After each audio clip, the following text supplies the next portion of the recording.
Guys, we are back in my 2023 Honda Civic Sport hatchback, K20 6-speed manual. 2022 to 2024 model are exactly the same, so this applies to all of these years. We got quite the snowstorm going on. There's about 7 inches of fresh snow behind my car in this driveway, and we're going to try to see how well this car does getting out.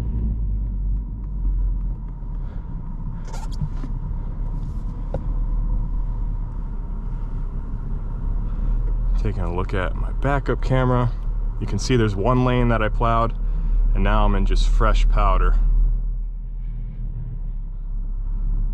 Not even struggling at all. This drive right now, we are on some Bridgestone Blizzak WS90 tires. I got them used. They have about a season on them. They're at 10/32 tread depth. And you can see it's a little slippery, but we're getting around no problem. You can see traction control blinking there because I'm full throttle in second gear and it's holding it.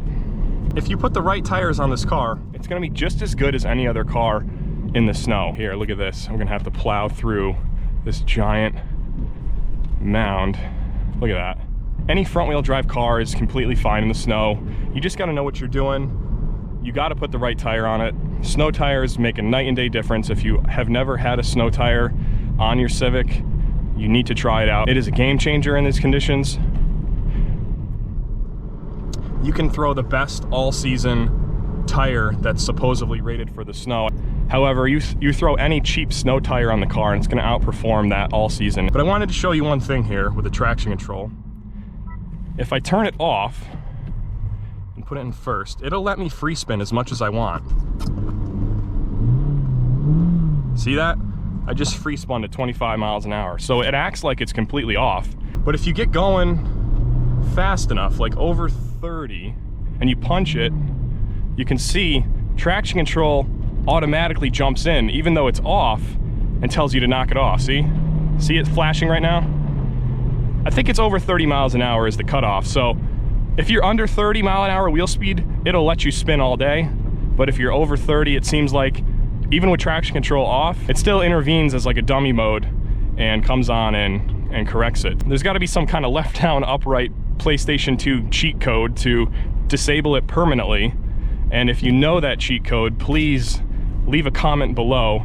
But I've already tried holding the traction control off button for like 30 seconds straight and nothing happened further. You guys already know how much I hate the wipers, and I still hate them with a passion. They're so awful, but they're working just fine right now because the snow's blowing right over the car. But just as an example, if I want to mist the windshield right now to clean it off,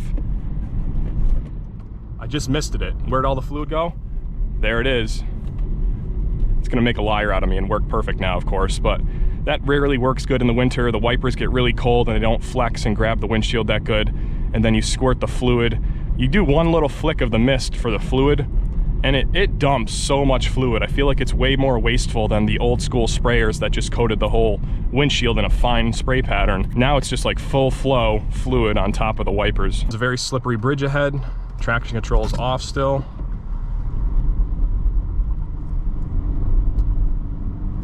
You know, the SI and the Type R do have a limited slip, which will apply better distribution to the front tires and make them both spin at a very similar speed in all situations. When this has an open differential, every trim below the SI, so the Sport Touring, the EX, the Sport, and the LX all have an open diff. But I've always had a front-wheel drive car in the winter with an open diff, and it's never been a problem for me. Look at that traction control. I'm full throttle right there, and it's kicking in, telling me to chill out. This is the first new car I've ever bought, and it's the first car I've ever put paint protection film on the front end. And it's definitely less stressful driving in the winter when you're behind, or even when a salt truck passes you, a plow truck passes you and launches salt at the side of your car or at the front of your car. It's definitely less stressful knowing that you have that layer of protection, so I definitely recommend it. The 11th gen Civic paint is known to be really bad, so it's really thin, and a lot of reports online say how easy it gets chipped. Odds are, if you have one of these cars in the Northeast and you don't do any kind of paint protection film on the front end, you're gonna have chips on your car after the first winter. But I will say the good thing is the 11th gen here The whole hood is aluminum, so if you do get paint chips on the hood, it's not gonna rust, which is fantastic. Every Civic of the past had a steel hood. The fenders are still steel. However, the surface area exposed to the front of the car of the fenders with this new 11th gen design is extremely minimal. I did not pay extra to get the fenders done in PPF because there's like a 1 to 2 square inch section that a rock could hit to cause a chip. And if it does, so be it, then I'll just touch it up. But it wasn't worth an extra $600 or $700 to do the left and right fender when like 99% of the surface area exposed is the front bumper and the hood. If you don't get the PPF, it's not like you're gonna start seeing rust spots poking through. The front bumper's plastic and your hood's aluminum. So that's an awesome feature about this car. If I got this far into the drive and forgot to turn the brightness up on the tacks, you could see better. So I apologize about that, but I just raised the steering wheel and put the tack up a little more so you can hopefully see that area better now.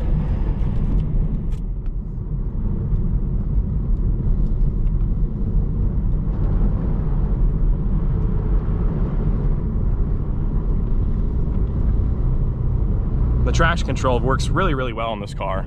I'm in 4th gear right now and it can sense a little wheel slip. Of course, you're gonna get a little more of that with the open diff. It's gonna try to light up one tire versus the other.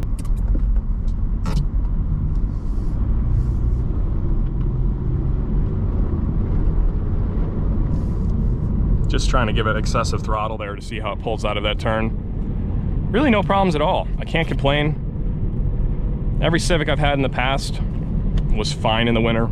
I really haven't had a problem driving in upstate New York with any Civic I've owned. And this is a 40-mile-an-hour road, 45 maybe, and we're doing the speed limit through an inch of snow here.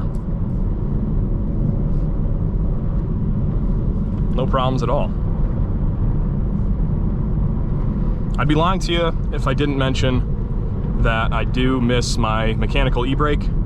The electric one doesn't serve any purpose in the winter.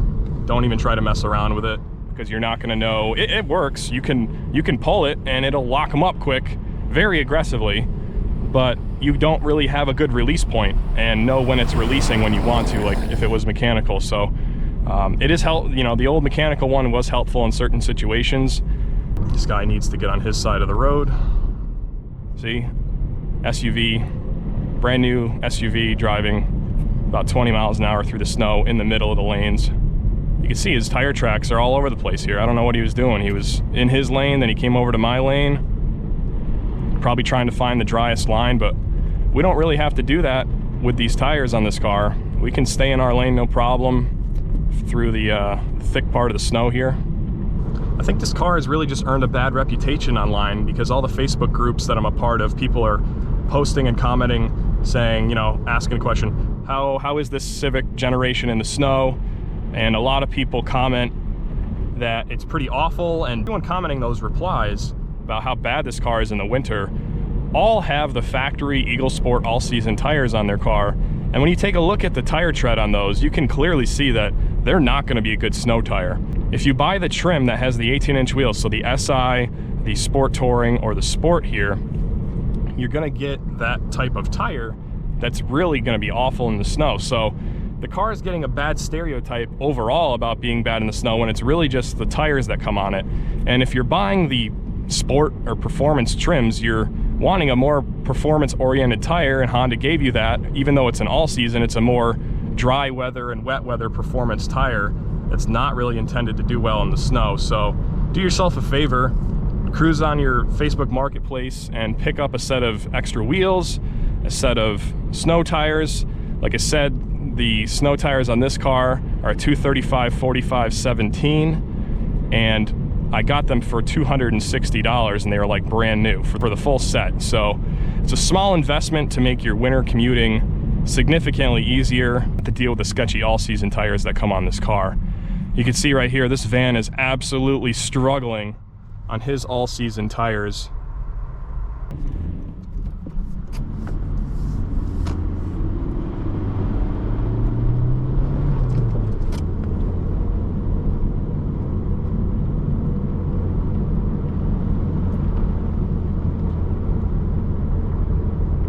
Like I said, even though you turn VSA off, punch it, it still kicks in like it's fully on right now. full throttle there for a second, it won't let me spin over 30 miles an hour. But it will let you free spin the tires as much as you want under 30.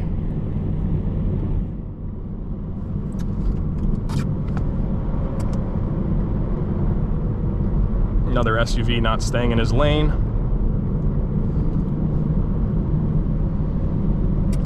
And that's the thing, is most of the SUVs I see driving around here in upstate New York, none of them have dedicated winter tires because they thought they bought an SUV that they'd be the best they could be in the snow. But I can't tell you how many SUVs that I pass driving half my speed in the winter because they're on the factory all seasons.